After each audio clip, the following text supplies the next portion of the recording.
Kenapa Donald Trump ingin dolar Amerika itu melemah, tapi justru menegur Cina dan Jepang yang sengaja melemahkan mata uangnya? Kalau kamu dengar Donald Trump itu ingin supaya dolar Amerika melemah, lalu pada saat yang sama dia menegur Cina dan Jepang karena melemahkan mata uang mereka juga, itu kan kelihatan kontradiktif ya guys. Tapi jangan bingung, ini adalah strategi.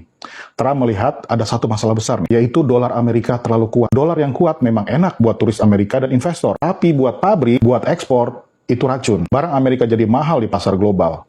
Traktor, mesin, alat berat, produk industri kalah harga dari China dan dari negara-negara Asia yang lain. Menurut Trump, inilah alasan kenapa pabrik itu pindah ke luar negeri dan pekerjaan manufacturing itu hilang. Logikanya sederhana guys, mata uangnya kuat, ekspornya mati. Mata uangnya lebih lemah, sama dengan barangnya itu lebih laku. Nah sekarang masuk ke konflik dengan China dan Jepang.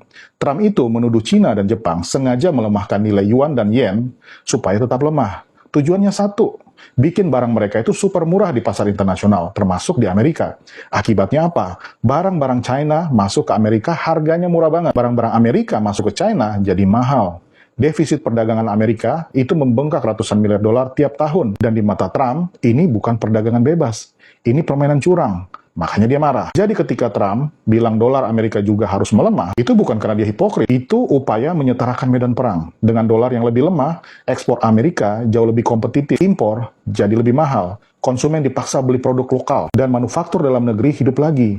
Dan yang paling penting buat Trump adalah pekerjaan itu balik lagi ke Amerika. Ini sejalan dengan visi besarnya, American First. Bukan cuma soal ekonomi, tapi juga soal geopolitik.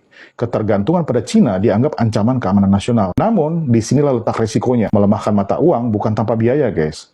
Impor mahal bisa memicu inflasi. Bisa muncul perang mata uang global. Dan ironisnya, kebijakan Trump sendiri, defisit besar, belanja militer, tarif tinggi, sering justru membuat dolar itu menguat karena investor cari safe haven. Jadi kesimpulannya jelas. Ini adalah strategi ekonomi nasionalis yang agresif. Trump ingin supaya dolar cukup lemah untuk menang di perdagangan, tapi tidak sampai kehilangan kepercayaan global. Masalahnya menyeimbangkan dua hal ini sangat sulit, dan disitulah taruhan besarnya berada. Kalau dia salah langkah, bukan Cina yang tumbang duluan, tapi stabilitas ekonomi Amerika itu sendiri.